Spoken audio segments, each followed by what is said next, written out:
হাত দিয়ে যে মাছ ধরতেছি, একটা পেয়ে গিয়েছি। আবারও চেষ্টা করতেছি মাছ ধরার, দেখা যাক আর পাই কিনা। এই যে আর একটা পেয়ে গিয়েছি মাছ। এইভাবেই হাত দিয়ে আমরা অনেকগুলো মাছ ধরলাম। এই যে আমাদের সারেকল জাল দিয়ে একটা কুরাল মাছ পেয়েছে। কুরাল মাছটা হলো অনেক বড়, 2 কেজি হবে প্রায়। এই কুরাল মাছ, এই সব মাছ একখানে করে পরে মাছ ধরার কাজ শেষ। হাত দিয়ে ধরলাম, জাল দিয়ে ধরলাম। এখন চলে যাব মাছ রান্নার কাজে।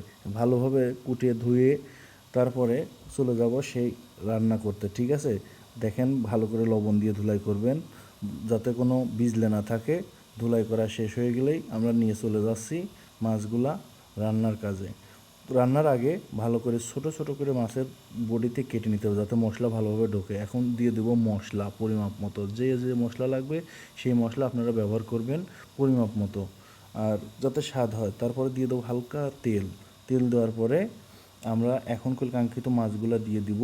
মাছগুলা দেওয়ার পরে ভালোভাবে মিক্স করব যাতে মশলাগুলো গায়ে পুরোটা মাখে। মাখানোর পরে আধা ঘন্টা মতো রেখে দিব যাতে মশলাগুলো ভিতরে প্রবেশ করে। রেখে দেওয়ার পরে এখন চুলা ধরাবো, ঠিক আছে? আমরা চুলা ধরাচ্ছি।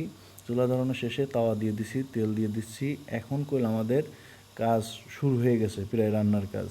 এখন আমরা মাছগুলা দিয়ে দিব আস্তে আস্তে, 2-1 পিস করে দিয়ে দিব যাতে পুড়ে না যায়। আস্তে আস্তে জাল দিব, কিন্তু আসলে লাকড়ির জাল তো কত সময় জোরেও জ্বলে আবার আস্তেও জ্বলে। এখন মাছ ভাজা শেষ, আস্তে আস্তে উঠাই দিচ্ছি।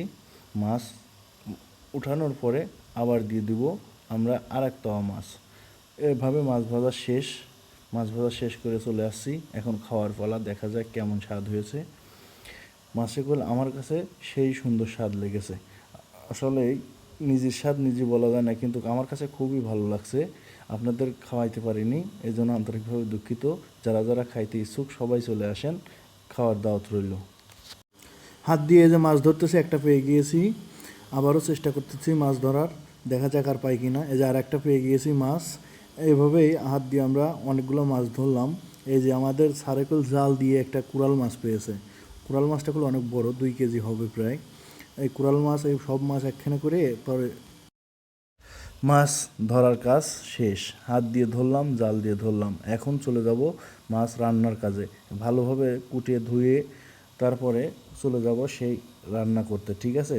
দেখেন, ভালো করে লবণ দিয়ে ধুলাই করবেন যাতে কোনো বিজলে না থাকে। ধুলাই করা শেষ হয়ে গেলেই আমরা নিয়ে চলে যাচ্ছি মাছগুলা রান্নার কাজে। রান্নার আগে ভালো করে ছোট ছোট করে মাছের বডিতে কেটে নিতে হবে যাতে মশলা ভালোভাবে ঢোকে। এখন দিয়ে দেবো মশলা পরিমাপ মতো। যে যে মশলা লাগবে সেই মশলা আপনারা ব্যবহার করবেন পরিমাপ মতো। আর